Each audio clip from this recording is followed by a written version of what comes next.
Good morning students. આજે આપણે લેક્ચરમાં શું ભણવાનું છે? બેન આકૃતિ વિશે ભણવાનું છે. આપણે કાલના લેક્ચરમાં શું જોયું? સ્વાધ્યાય 1.3 જોયું, બરાબર? એટલે એમાં શું આવતું હતું? ઉપગણ વિશે ભણ્યા, પછી ઘાતગણ વિશે ભણ્યા, પછી સાર્વત્રિક ગણ વિશે ભણ્યા, બરાબર? હવે આપણે ભણવાનું છે એના વિશે છે બેન આકૃતિ. બેન આકૃતિ શું છે? કેવી રીતે એનું નામ બેન આકૃતિ પાડવામાં આવ્યું? જે ગણો વચ્ચેના જે સંબંધો હોય ને એને આકૃતિ દ્વારા દર્શાવવા માટે વેન આકૃતિનો ઉપયોગ થાય છે. શેના દ્વારા? આકૃતિ દ્વારા. ગણો વચ્ચેના થોડા કોઈ સંબંધો હોય એને વેન આકૃતિ દ્વારા દર્શાવવામાં આવે છે. હવે વેન આકૃતિ કેમ નામ પડ્યું? કારણ કે વેન આકૃતિ એ જ્હોન વેન નામના વૈજ્ઞાનિકે શોધ્યું હતું. એટલે વેન આકૃતિ કોને શોધી? જ્હોન વેન નામના વૈજ્ઞાનિકે, મીન્સ ગણિતશાસ્ત્રીએ આ વેન આકૃતિનું સંશોધન કર્યું હતું. એટલે એના નામ પરથી કઈ આકૃતિ પડી? વેન આકૃતિ. આમાં થોડાક સિમ્બોલ મીન્સ કહીએ તો આપણે જે સાર્વત્રિક ગણ યુ છે ને, સાર્વત્રિક ગણ યુ એને લંબચોરસ વડે દર્શાવવામાં આવે. શેના વડે દર્શાવવામાં આવે? લંબચોરસ. એટલે યુ માં જેટલા પણ સભ્યો મીન્સ જેટલા પણ ઘટકો હોય એ શેમાં મૂકવામાં આવે? લંબચોરસમાં. અને જે સાર્વત્રિક ગણના ઉપગણો હોય, શું હોય? ઉપગણો. એને સર્કલ જેવા, સર્કલ અથવા એના જેવા કોઈ બંધ આકૃતિમાં મૂકવામાં આવે છે. એટલે સાર્વત્રિક ગણના જે ઘટકો છે એને યુ માં મૂકવામાં, એટલે જે સાર્વત્રિક ગણ યુ છે એને ચોરસ બ્રેકેટ લંબચોરસમાં મૂકવામાં આવે અને તેના ઉપગણો છે એને સર્કલ જેવી બંધ આકૃતિમાં મૂકવામાં આવે છે, બરાબર? હવે આપણે કોઈ ઉદાહરણ પરથી સમજીએ કે કેવી રીતે વેન આકૃતિ બને છે. ધારો કે તમને યુ સેટ આપ્યો છે 1 થી 10, 1 2 3 4 5, 1 થી 10. હવે મેં શું કીધું? જે સાર્વત્રિક ગણના ઘટકો છે એને શેમાં મૂકવાના? લંબચોરસમાં. મૂકી દો સાર્વત્રિક ગણના ઘટકોને લંબચોરસમાં. આ તમારું શું થશે? યુ. 1 2 3 4 5 6 7 8 9 અને 10, બરાબર? હવે કોઈ સેટ એનો ઉપગણ છે એ છે 4 5 અને 8, બરાબર? યુ ની અંદર જ એ આવેલો છે એટલે એ યુ નો ઉપગણ થશે. તો એ શું છે? 4 5 અને 8. એટલે શેના વડે શેમાં મૂકવામાં આવશે ઉપગણોને? સર્કલમાં. હવે 4 5 8 અહીંયા છે, તેને શેમાં મૂકવાના? સર્કલમાં. શેમાં મૂકવાના? સર્કલમાં. ક્લિયર? વેન આકૃતિમાં વેન આકૃતિ શેના પરથી? વેન આકૃતિ શોધ જ્હોન વેને કરી છે એટલે એનું નામ શું આપવામાં આવ્યું? વેન આકૃતિ. વેન આકૃતિનો ઉપયોગ શું છે? જે ગણો વચ્ચે જે સંબંધો છે એને પ્રસ્થાપિત કરવાનો છે, બરાબર? હવે એમાં થોડી કન્ડિશન છે કે તમે આવી રીતે જ કરવાનું, એમાં જ મૂકવાનું. સાર્વત્રિક ગણ યુ છે જેમાં યુ ના જેટલા પણ ઘટકો છે એને લંબચોરસ બોક્સમાં મૂકી દેવાના અને તેના જેટલા પણ ઉપગણો છે એને સર્કલમાં મૂકી દેવાના. ક્લિયર? Okay, done. આપણે બીજું એક ઉદાહરણ જોઈએ. u તમને આપ્યું છે 1 થી 5 અને a આપ્યું છે 1 અને 2. ચલો, હવે આ નો ઉપગણ થશે, આ નો સાર્વત્રિક ગણ થશે. યાદ કરો આગલા ચેપ્ટરમાં આગલા લેક્ચરમાં ભણેલા કે u એ સાર્વત્રિક ગણ છે. શું છે? u એ સાર્વત્રિક ગણ છે. u 1 2 3 4 5 અને a શું છે? 1 2. પહેલા આપણે a મૂકી દઈએ. એ સર્કલ છે 1 અને 2. બીજા બધા કેટલા ઘટકો છે? 3 4 અને 5. 3 4 અને 5 એ શેના ઘટકો છે? યુ ના. તો યુ માં બધા ઘટકો આવી ગયા 1 2 3 4 અને 5 અને એમાં 1 2 એ સર્કલમાં આવી ગયા. ખબર પડી ગઈ? અને શું કહેવાય? વેન આકૃતિ. શું કહેવાય? વેન આકૃતિ. હવે આપણે વેન આકૃતિના થોડા પ્રકાર જોઈએ. શું જોઈએ? વેન આકૃતિના થોડા પ્રકારો જોઈએ. ચલો, કયા કયા પ્રકાર છે એટલે કઈ ગણ ક્રિયા કરીશું તો આપણાને વેન આકૃતિ મળશે.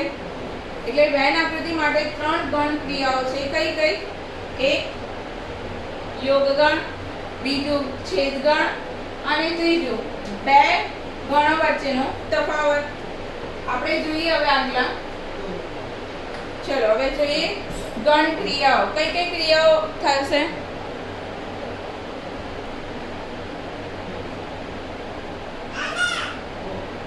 ચલો હવે જોઈએ ગણ ક્રિયાઓ. વેન આકૃતિમાં 3 પ્રકારની તમારે ગણ ક્રિયાઓ હમણાં ભણવાની છે. કઈ કઈ? પહેલી છે યોગગણ. પહેલી કઈ છે? યોગગણ.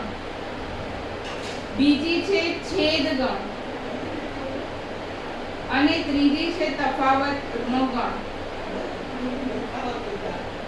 હવે નામ પરથી તમને થોડોક અંદાજ આવી જવો જોઈએ કે યોગગણ, છેદગણ અને તફાવતગણ એટલે શું.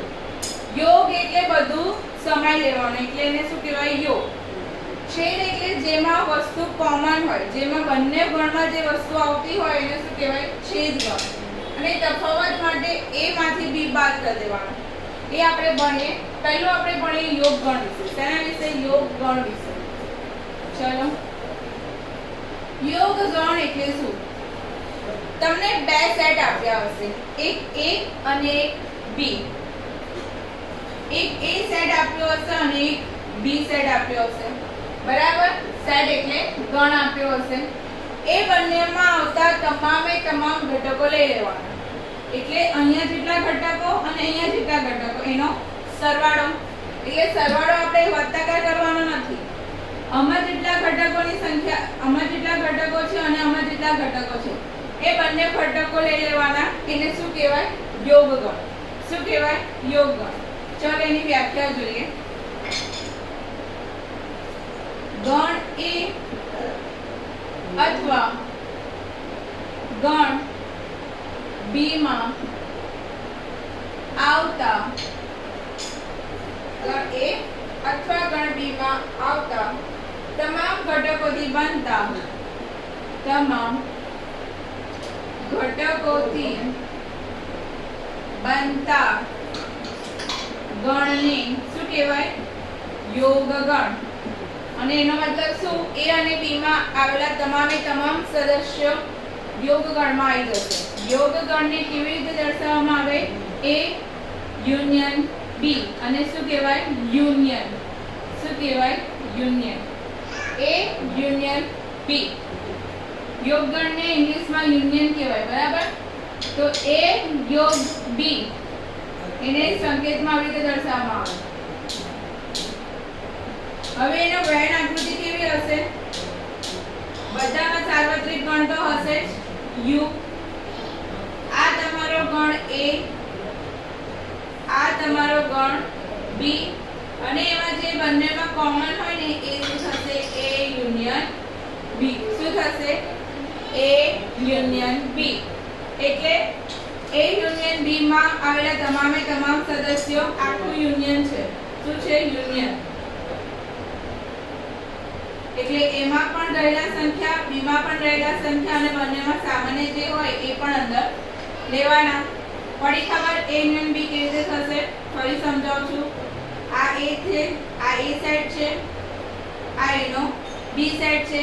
એટલે a માં રહેલા તમામે તમામ સદસ્યો અને b માં રહેલા તમામે તમામ સદસ્યો એને શું કહેવાય? a union b. શું કહેવાય? a union b. પડી ગઈ ખબર? યુનિયન એટલે ગણ a અથવા ગણ b માં આવતા તમામ ઘટકોથી બનતા ગણને શું કહેવાય? યુનિયન. એટલે યોગગણ. શું કહેવાય? યોગગણ. જેને a યુનિયન b દ્વારા દર્શાવવામાં આવે છે. જેને a યુનિયન b દ્વારા દર્શાવવામાં આવે છે. જેની વેન આકૃતિ કેવી છે? જેમાં a પણ આવી જાય, b પણ આવી જાય અને જે બંનેમાં સામાન્ય હોય એ પણ આવી જાય. બરાબર? ચલો અને આ યોગગણને આપણે કોઈ ઉદાહરણ દ્વારા સમજીએ કે યોગગણને વેન આકૃતિ દ્વારા કેવી રીતે દર્શાવવામાં આવે. ચલો કોઈ ઉદાહરણ લઈએ. u આપ્યો છે 1 થી 10, a આપ્યો છે 1 4 5 8 અને b આપ્યો છે 2 4 6 બરાબર. આપણે શું શોધવાનું છે? A union B. A union B. A માં રહેલા તમામે તમામ ઘટકો, B માં રહેલા તમામે તમામ ઘટકો લખો. 1 પછી આવશે 2. 4 બંનેમાં છે એટલે એક જ વાર લખવાનું, કારણ કે ગણમાં પુનરાવર્તન શક્ય નથી. પછી 5, પછી અહીંયા આવશે 6, પછી અહીંયા આવશે 8. બરાબર. તો A માં રહેલા તમામે તમામ ઘટકો અને B માં રહેલા તમામે તમામ ઘટકોથી બનતા ગણને A યોગ B કહે છે, એટલે એને યોગ ગણ કહેવામાં આવે છે. શું કહેવામાં આવે છે? યોગ ગણ. હવે આને આની વેન આકૃતિ બનાવી હોય તો કેવી રીતે બનાવાય? ચલો આની વેન આકૃતિ જોઈએ. u ને આપણે કેવી શેમાં મૂકવાના? લંબચોરસમાં. આ u ના આપણા ઘટકો રહેવા દો. પહેલા a ના ઘટકો લખો. a ના ઘટકો કયા છે? 1 4 5 અને 8. b ના ઘટકો કયા છે? 2 4 6 8.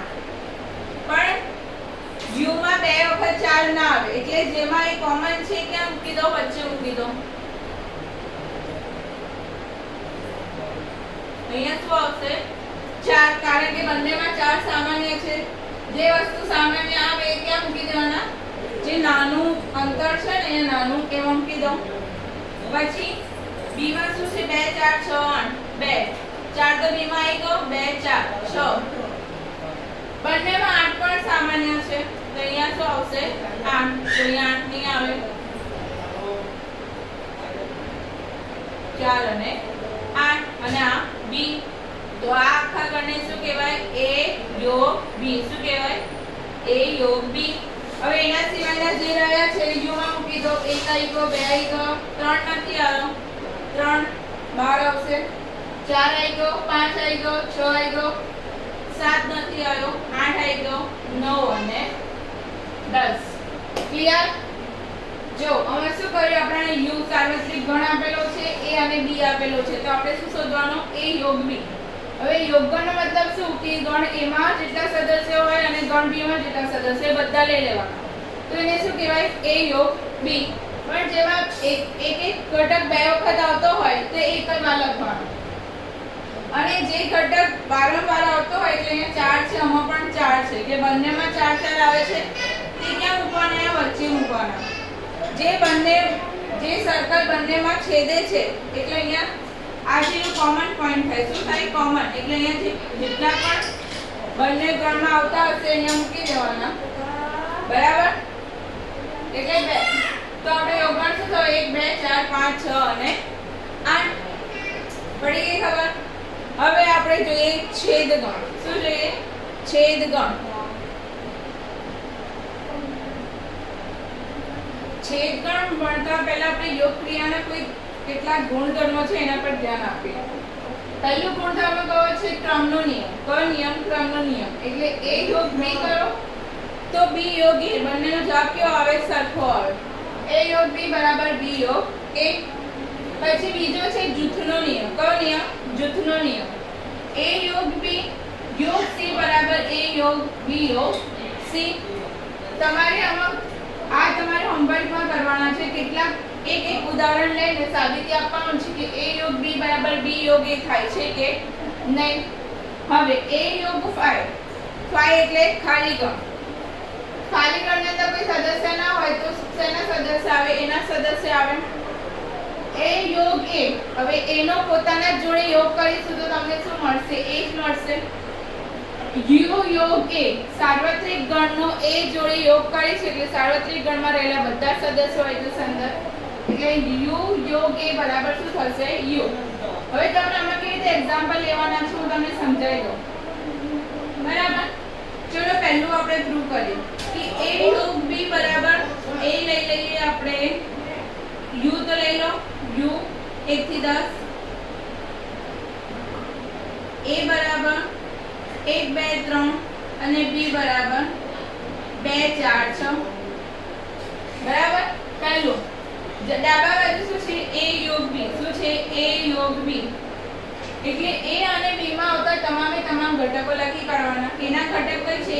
1 2 3. b ના ઘટક કયા છે 2 4 6 2 તો આવી ગયા. હવે શું લખીશું 4 અને 6. આ શું થયું a યોગ b. એટલે b યોગ a શોધો. b યોગ a નો પણ મતલબ શું થાય?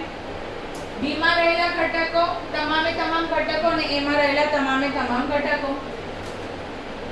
તો 1 2 3 4 અને 6 થવાના છે. તો આ બંને કેવા થયા? સરખા. એટલે પહેલો ક્રમનો નિયમનું પાલન કરે છે. એવી રીતે આ ઉદાહરણ પરથી તમારે બીજું ત્રીજું ચોથું અને પાંચમું કરવાનું છે.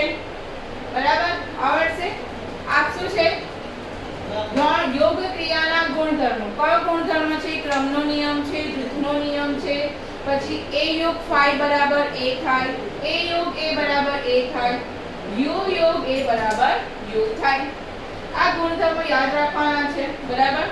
હવે આપણે જોઈએ બીજી ગણક્રિયા, છેદ ગણ. કયો ગણ? છેદ ગણ.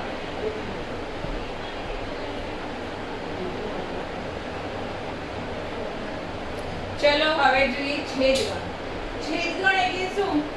છેદ એટલે ગણ a અને ગણ b માં જે સામાન્ય હોય ને એ બંનેમાં જે આવતું હોય ને એ છેદ ગણમાં આવે, એના સિવાયનું ના આવે.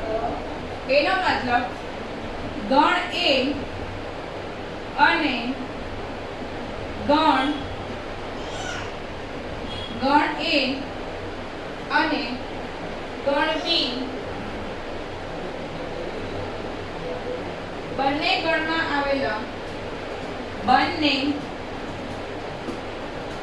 ગણમાં આવેલા તમામ સભ્યોને છેદ ગણ કહે છે. શું કહેવાય? છેદ ગણ કહે છે. બંનેમાં હોય ને એ છેદમાં આવે. અને યોગમાં શું?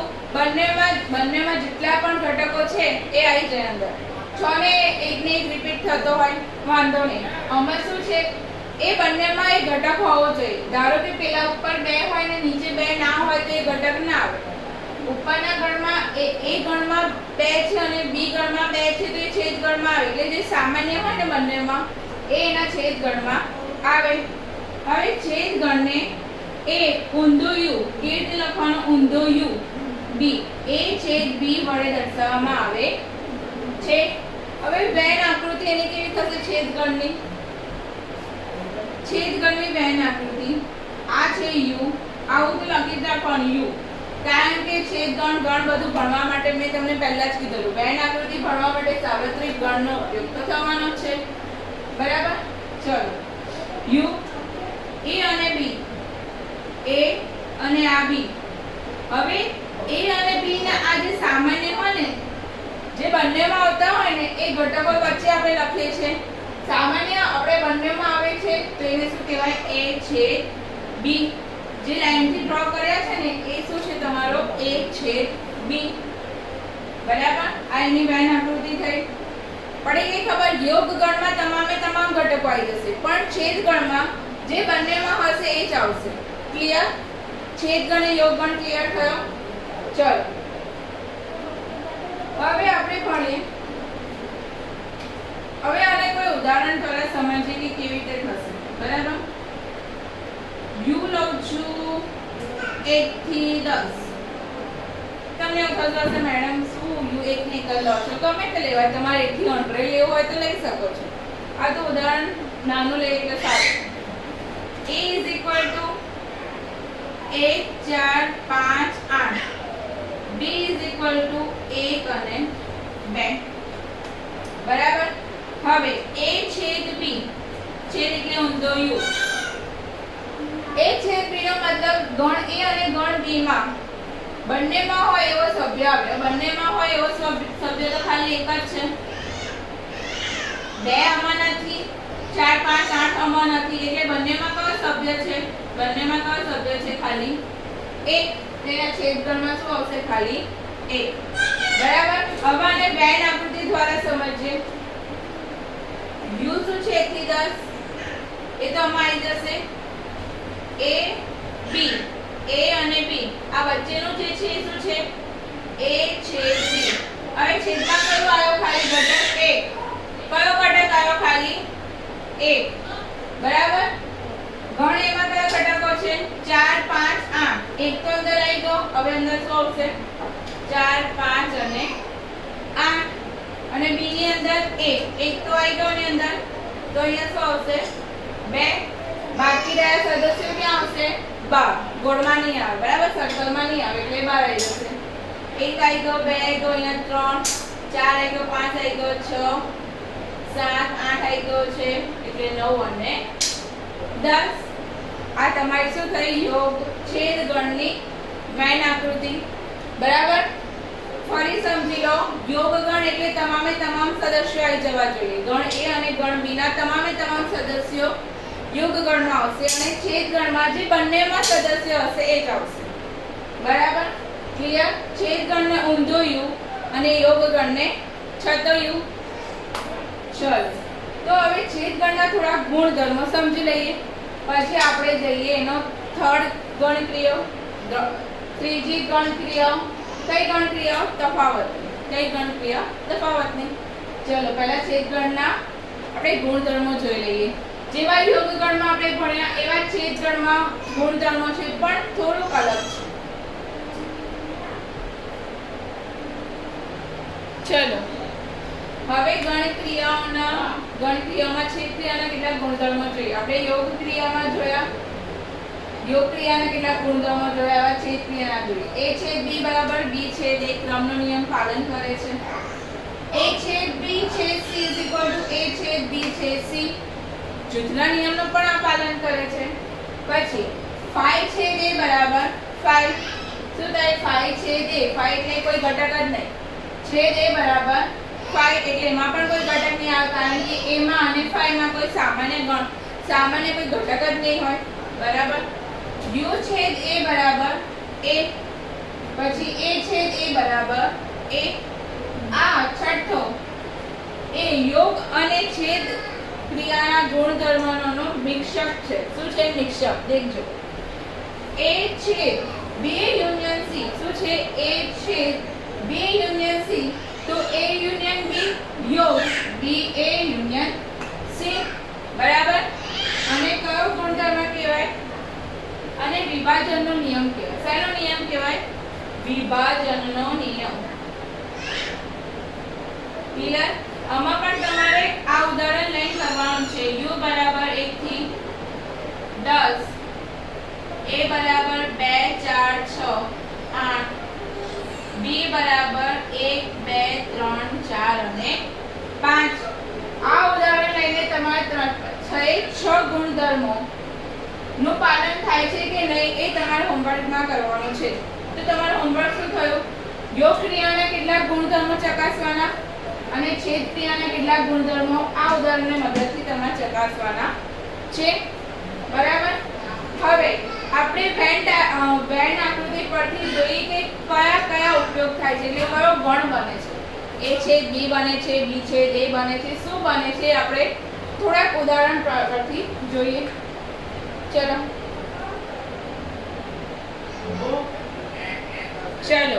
આ તમને વેન આકૃતિ આપી છે કઈ છે પહેલી a b અને c અહીંયા દોરું છું મોટું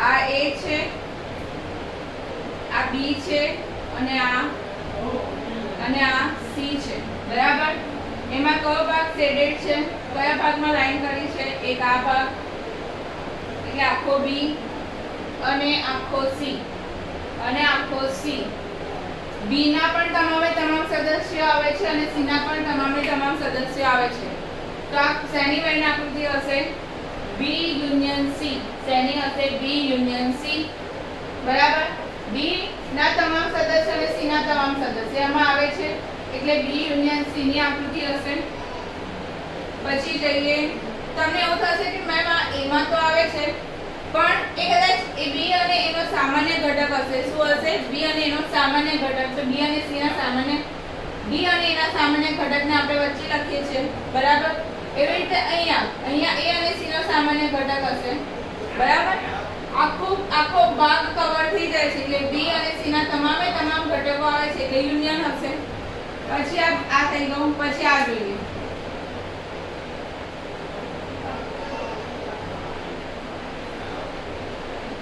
a b બી અને સી.